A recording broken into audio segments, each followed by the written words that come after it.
it's Mr. Hankey's Christmas special. Oh, Howdy-ho. howdy-ho. Yeah, today on SDL, Russ and I decided we would talk about gifts you could give to your favorite security people, or maybe not even security people, but just people in general. So, I mean, you can always hand out tinfoil hats. I mean, that's all. I mean, there's never an occasion when a good tinfoil hat is going to be not needed, because it's not paranoia if they're really out to get you. But there really are gifts out there that are security related, not high, and I'm not talking about like elaborate firewall stuff. I just do some basic stuff. So stick around, and we're going to talk about our favorite gifts for your favorite person for the holiday season. Howdy-ho.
If you are interested in quality over quantity and having meaningful conversations instead of just meaningless badge scans, join us April 1st through 3rd at Disney's Contemporary Resort for InfoSec World 2019, where you can connect and network with like-minded individuals in search of actionable information.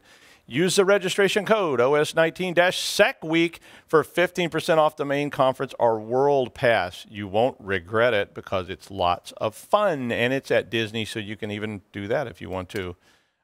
Russ is joining us today with, okay, I don't know what the mask is. Is it? It's my Christmas mask. I don't have a Santa hat, so. Is it like a medieval doctor mask? Is that what it is? I think it's so. Like, yeah, see? Ooh. Yeah, no, I think it's a medieval doctor. It's sort of a very, like, sparse medieval doctor mask like they sell in Venice and all that kind of stuff. I actually got it from one of those immersive shows that I like. And oh, well, yeah. They often have masks. We have several masks from those shows. Yeah, and, exactly. But my eyes are wide open, so. Yeah, exactly. But it's a fun case to wear a tuxedo.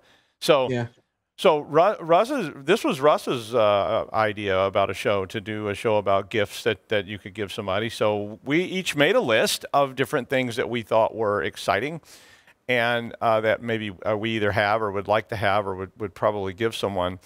Some of these you probably need to write some, if it's for somebody who's not really into security, you may need to write them a description of why do you want this, and what do you do with it.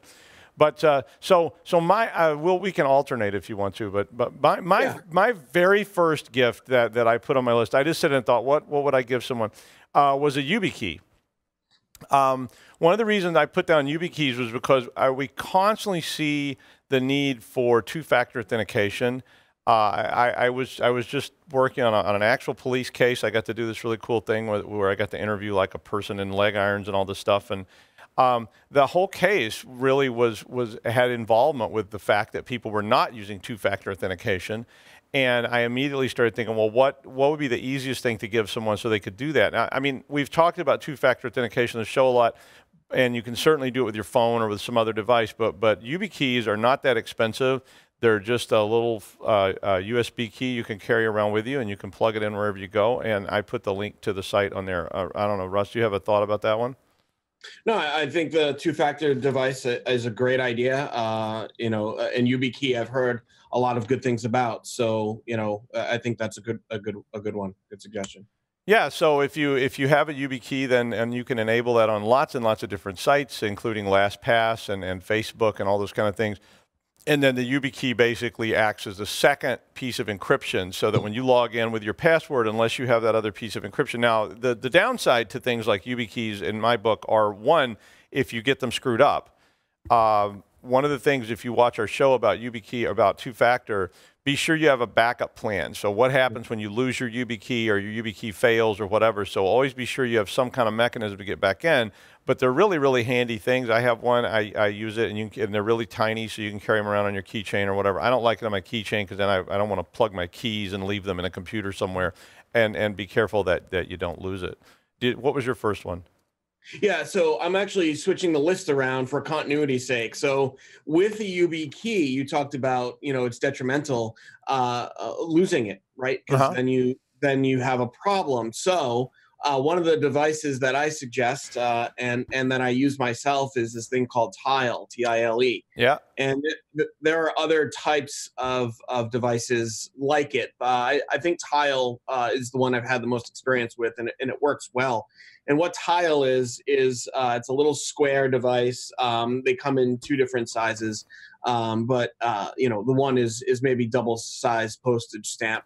And then the bigger one is maybe quad size postage stamp. And what it does is you pair it with your phone using the app, and you have about, I think it's a 300-foot radius, so that when the device or item, like take for instance your YubiKey or your keys, if you have the Tile on the keychain, when you leave the area in which it can reach, then you get a buzz on your phone, notification on your phone that tells you, hey, you're about to leave the area where your keys are, or with Tile devices.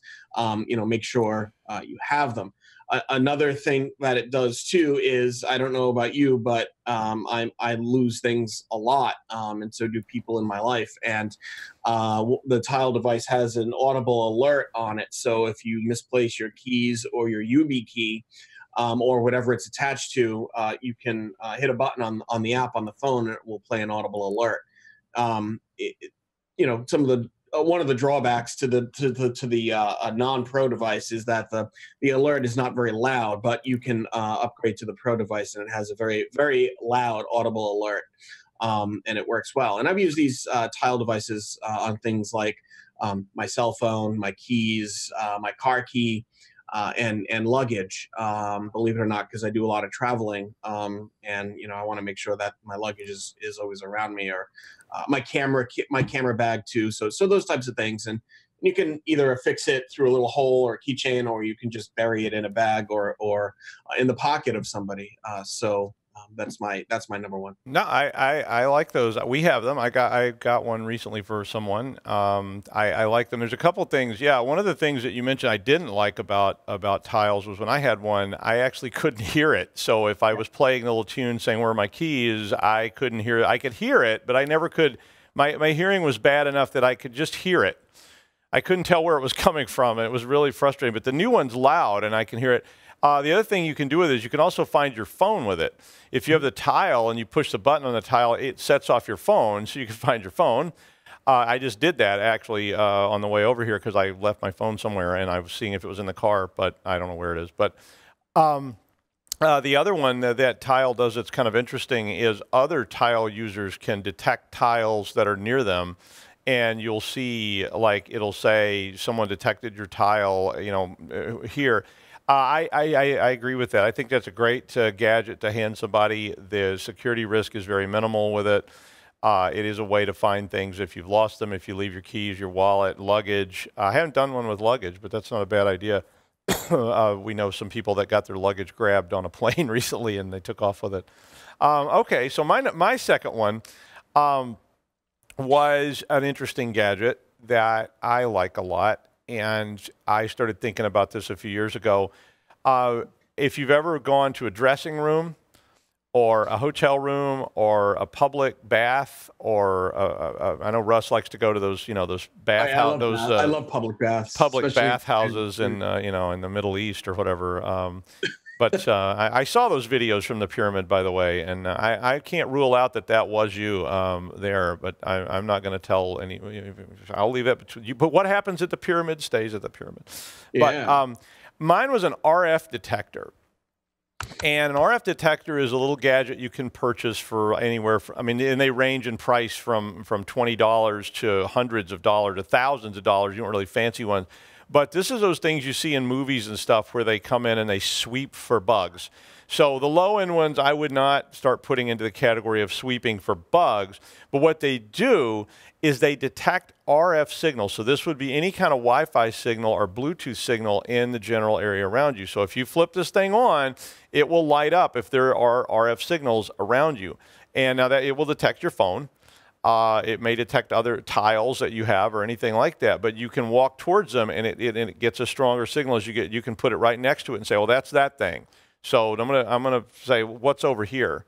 And you can detect if someone's put a camera in a dressing room, a camera in a hotel room. And this was stuff that used to cost a lot of money at like private detective stores and police stores. But today they're really, really cheap. And I actually put a link to this company called Spytech. I have no endorsement from them or anything else, but that's where I bought, I have a couple of them.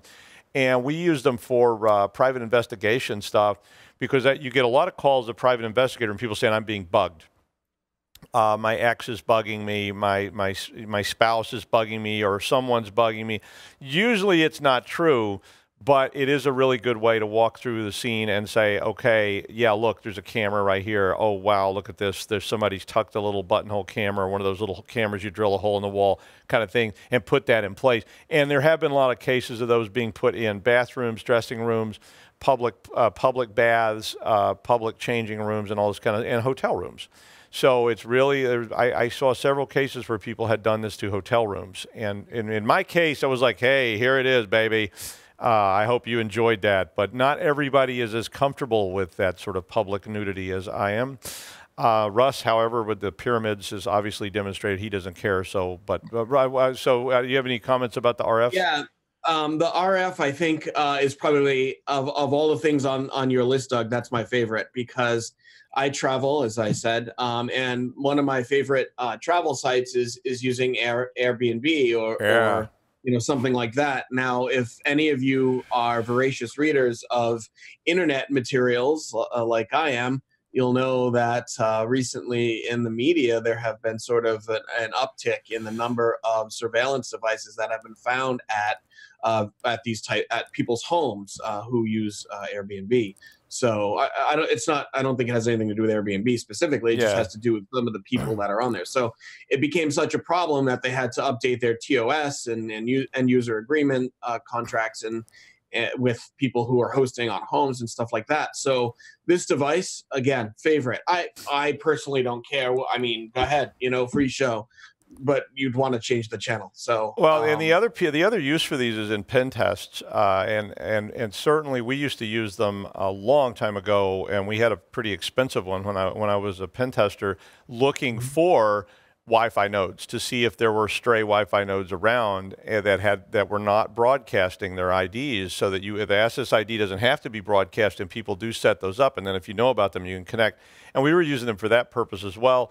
Certainly Airbnbs are a place that people may, even if it's not even intentional, they just happen to have a webcam that's on their computer that's in their home, and they could flip that on you too. And so knowing where all that stuff is certainly a handy thing to know about. So what was your next one? And the order doesn't matter. Yeah.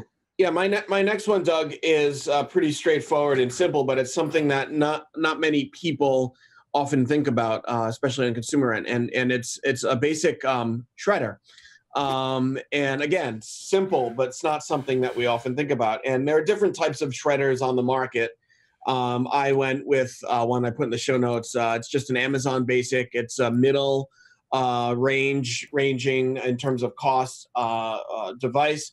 Shredders range from $15 all the way up to 2,000 plus, depending on what it can do and how many items it can handle. So one I picked was about $105. It got really good reviews, 4.5 stars out of from about 800 people.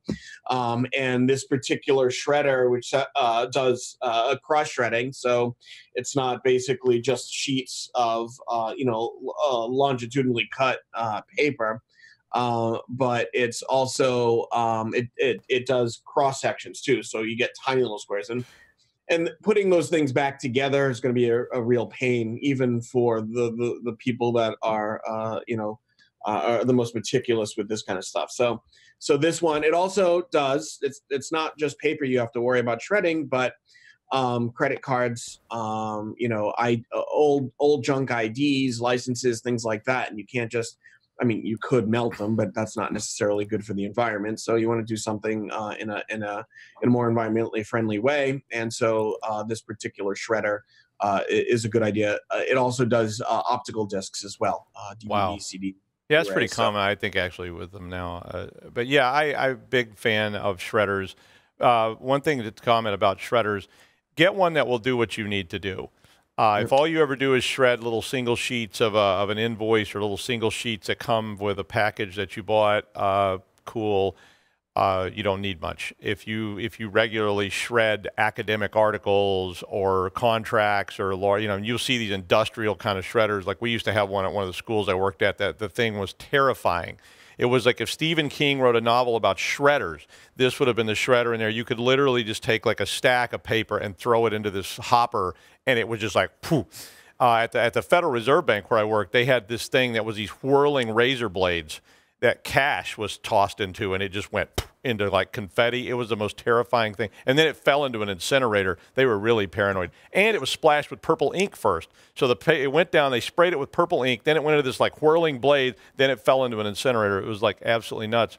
But you probably don't need that unless you just want to have such a fun thing. Please don't use like lawnmowers and leaf, those kind of things. People have tried that and end up with missing fingers and limbs and all sorts of things like that. I definitely like the shredder idea. I don't know how paranoid you have to be about shredders. One thing then that was not on my list was there's an inker too. An inker, if you don't know what it is, it's just literally like a roller, and you take it and you roll it across labels and things that are on like prescription bottles, because prescription bottles are a giant hassle, and trying to peel the sticky prescriptions things off. So people use Sharpies on them to mark out the prescription numbers or their names and dates, because your date of birth is on there, your name is on there.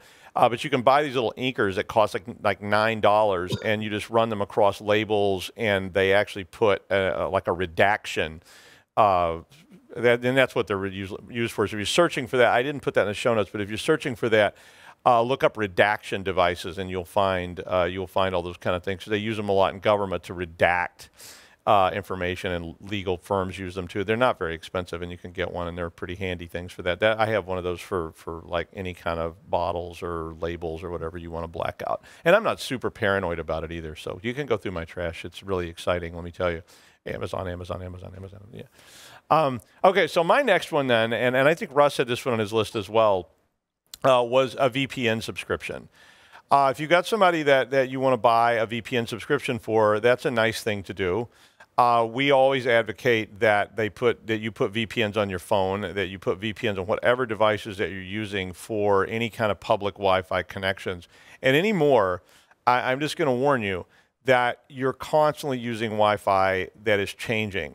So in any given location, just look at your list of Wi-Fis that are available. And if you go across the street to a restaurant, they probably have a public Wi-Fi. You may be picking up the one from the bakery next door. You may be picking up Pizza Hut's or whatever kind of thing. And you may be connecting to whichever one of those your phone has decided to connect to at that point in time if you allow it to use public Wi-Fi. When you're doing that, people can air sniff air snort, snarf, whatever word you want to use for it, your traffic out of that public signal. Now, today, a lot of websites use HTTPS, which means that that part of that transaction is encrypted. So anymore, there's not a huge risk with that as there used to be, where you were using HTTP and it was sending everything in the clear over that Wi-Fi channel. But you don't know that, and you don't know how secure that is. So I really, really encourage you to get a VPN if you don't have one. We did whole shows about it, so you can look all that up if you want. But you can buy a subscription for someone and then allow them to put that app on their phone,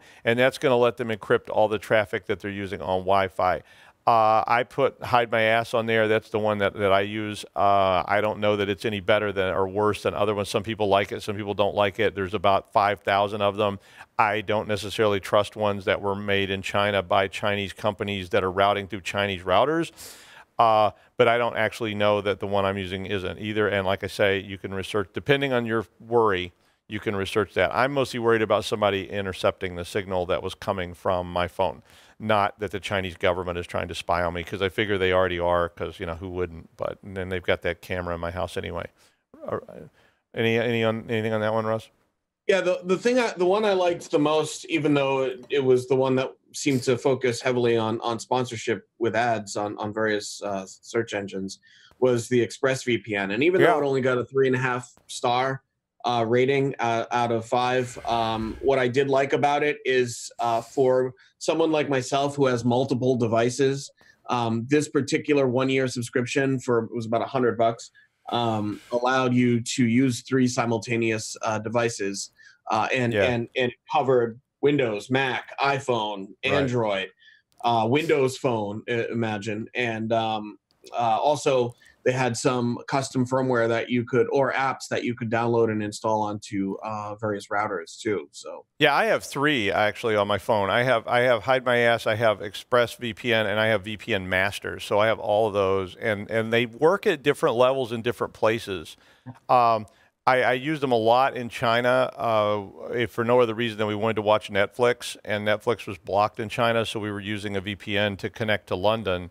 And that way, Netflix thought we were in London instead of China, so they would let us watch content. And it was kind of interesting. My daughter probably ended up with somebody in jail because of it, because this Chinese businessman sat down next to us and said, "How are you watching Netflix?" Because we were sitting in the lobby, and he was like, "How are you watching Netflix?"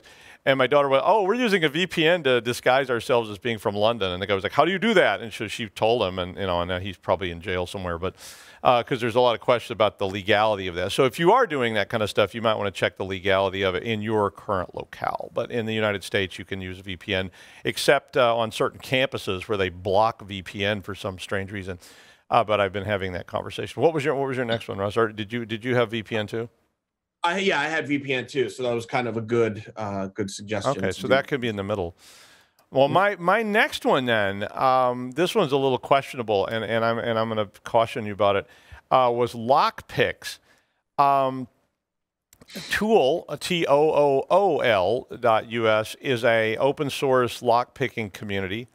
They're really, really into picking locks, and if you go to any of the cons, you'll see them there. They often have a booth or a table or a challenge about, pick this lock and win a prize kind of stuff. They're really big on this stuff. The caution I want to give you is that lock picks and burglary materials, which includes lock picks, if you are not a licensed, registered lock pick, can be considered criminal in certain locales. Now, I seriously doubt that you're going to get grabbed because you've got lock picks with you, on your person. But I'm just going to warn you, be sure you know what's going on before you start carrying around burglary tools, because I have a whole collection of burglary tools, and I actually checked with the state police, and they said yes, they could actually arrest you for having all this stuff. So I said, "Would you please make a note that I have it?" And they were like, "Yeah, we'll make a note of it." But we had a lot of stuff like that, including bolt cutters, which they said could be considered a burglary tool. But lockpicks in particular have that kind of questionable thing with them. Everyone loves to pick locks. I mean, this is one of those fun things. You can buy test equipment, you can buy test stands, you can buy transparent locks so you can see what's going on. It's a really fun thing to be able to do. Everybody's seen James Bond do, an amazing lock picking, while somebody's shooting at him and he's making out with somebody, picks the locks. maybe, some of those tool people probably could do that. I actually asked them if they would do a James Bond demonstration one time, and they declined. But I was like, I want you to like make out while you pick the lock and somebody's shooting at you. And they said, well, that sounds kind of dangerous. But and drink a martini too, or no? And well, yeah, you have to have the martini in the same hand as your lock picks. Yeah, so it says, or you shake the martini while you're picking the lock. So that might work pretty well. But lock picks are cheap. They're widely available from whether it's from Amazon or Tool or anywhere else. They all have kits and things. I like Tool stuff because they're an open source group and they're there to help people with this. One of the questions I've been asked repeatedly is why, and the answer was from pen testing. So I actually learned how to pick locks. My dad was a locksmith when I was a kid, and he had all these lock picking tools and bump keys and all this other kind of stuff. But when we started doing pen tests, one of the parts of that was looking at, can I get in your server rack? And the server rack locks were usually really simple, and you could pick them or just reach around behind the rack and avoid it altogether. But nevertheless, this was to me one of those fun things that if somebody's wanting to learn a skill, it definitely will wow the crowd at DEF CON if you can pick locks really quick. So and because there's so many kits for it now, it's certainly a fun thing to look into. Russ? Yeah, I actually purchased one based on the recommendation of somebody I met at one of the events you and I had gone to for cybersecurity, and you get them online. The tinfoil is very cool. I like them. I found one on Amazon for $20. It's a clear lock, so you can kind of see what you're doing with your kit and learn how each of the components of a lock work. So yeah, I like them. It's I mean I saw one yesterday on Amazon. It was like a transparent padlock, and you could see all the tumblers, and you could actually see what you were doing with the lock pick and how it worked. So if you wanted to play around with that, it's a pretty fun thing to be able to do. Amaze your friends and get in all kinds of trouble. But like I said, I will caution you a little bit about that, is that carrying lockpicks around, there are certain government facilities where having lockpicks with you would be a really bad thing. Again, they're probably not going to come search you for them, but if they seize them, I had some that TSA took away. TSA, and I don't remember where that was. It must have been in Houston. They took my lockpicks and they were like, "You can't have these on a plane." And I was like, "Why?" And they were like, "Well, they could be used for hostile actions." And I was like what? They were like, I guess opening the cockpit. And I was like, "Oh, okay, that ought to be interesting to try to do while a bunch of people are tackling you." But those two tough Marine pilots are turning around with their firearms. But we won't get into that kind of nonsense. But regardless, so what was your next one, Russ? Number 4 for me, Doug, was Santa already bought for me. So for we don't want to see that. Yeah, $24 a year, you can get a subscription to Nomo Robo. Yay! And I got to tell you, I am so fed up with expletive companies calling me, telling me I've won any number of things from marital aids to mortgages. So I'm all set with that. I used to get 30, 40 phone calls a day. So I bought. Yeah, now I'm down to about 2 or 3, which I love this. I love this product, and it works for both Android and iOS. Like I said, it's literally $2 a month. Yeah. Worth buying. Doug, do you have any recommendations for something like that? I also have Nomo Robo. I have it on all my devices. I wish I had it for my house because the same. We actually turn off the ringer on our main house line anymore, and it just goes straight to voicemail because it's so annoying to get these like, "Hello there, my name is Cynthia." The only thing I hate more than that is the ones where they call you. I had one the other day, and I actually answered the phone, and the person was like, "Hey, Doug, this is Cynthia." She was like, are your kids in Scouts? And I was like, "What? No."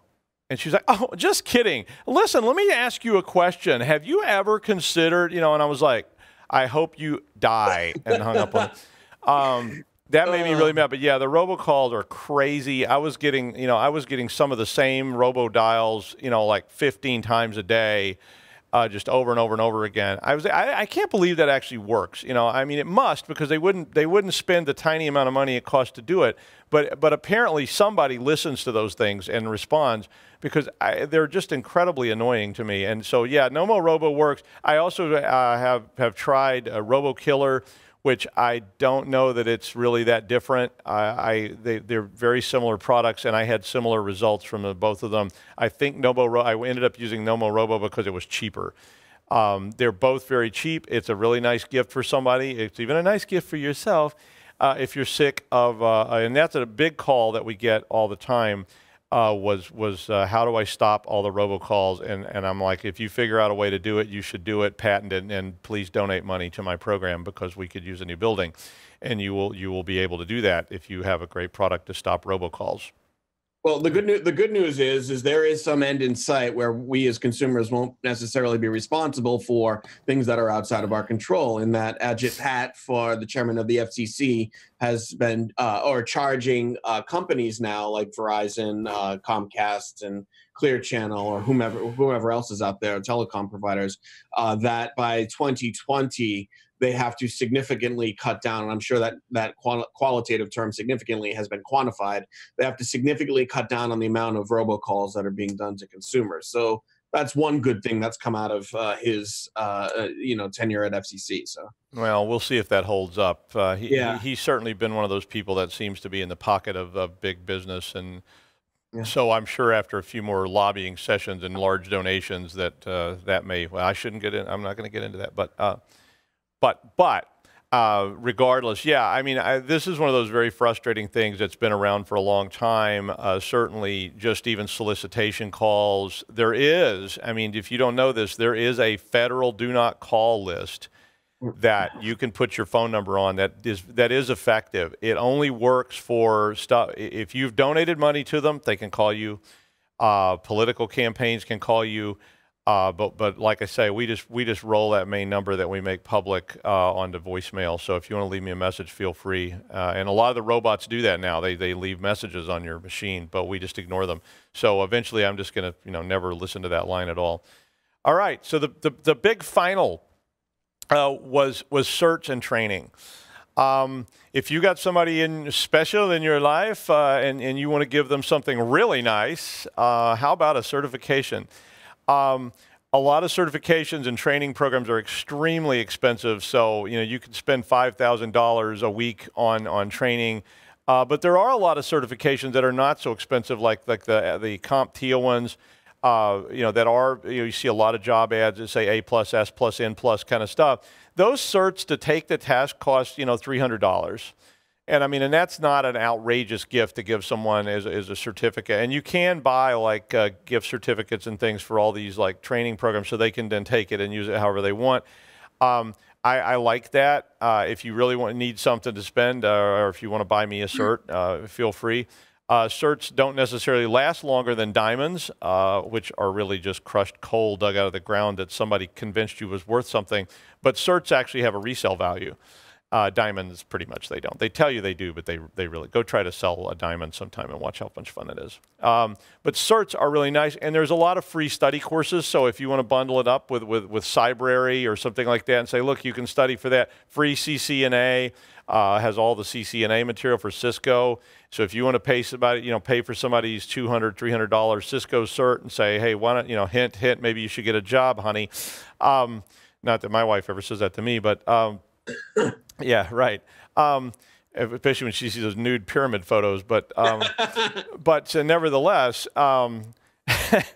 don't Google nude pyramid photos. I don't know what that would result in, but there was a news article about that the other day. So if you wanted to, look at something like that, or for your children or your student in your life or whatever, there's many ways you could put something like that together. That's not going to cost $5,000, but maybe for a couple of $100 you could put something together, or even just a subscription to some of these training sites. There's a lot of those training sites out there.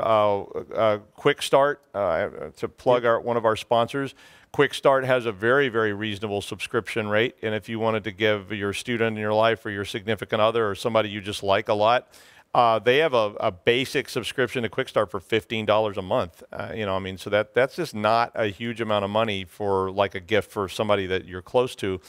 I guess. I don't know. I don't know what people spend on gifts because I never get any or give any. I don't believe in that crap. They feel free to send me all the gifts you want. And Russ, and when you're looking, if you're going to buy somebody an exam voucher, which is what they're called. So you buy the voucher, then you give them the voucher, and then the person who's taking the exam shows up at usually a Pearson VUE testing center or something of that ilk. They give the voucher, and then they sit for the exam. If you're going to buy an exam voucher for the holidays, then make sure you Google CompTIA or Cisco or something, whatever exam it is. So type in that company exam voucher discount code, and I just came up with half a dozen 10% off CompTIA exam voucher codes that you can freely get online. They're basically coupons. Yeah. So when you check out, I mean, in a $300 exam, which is what the A+ and the Sec+ are, you're saving $30. So that's pretty cool. So. I completely agree, and there's so like I say, there's a lot of low end kind of things that are reasonably valuable. Check it out though before you do anything. If you get way out in the weeds, there are a lot of weird certifications that don't amount to much, and it may just be sort of setting the person up for a miserable experience for And I guess it's always fun to get school stuff. It's like, here's your thesaurus. Like, oh, thanks. Yeah, it's like I was really hoping for a trip to Europe, but hey, Dad, thanks. That thesaurus will come in handy when I'm thinking up names to. No, my dad didn't do that to me, but he didn't give me a trip to Europe either. But regardless, so a lot of different options there. So that was our gift show. I hope that was helpful to you if you're looking for gifts for the holiday season. Thanks, Russ, and we'll see you next time on Secure Digital Live.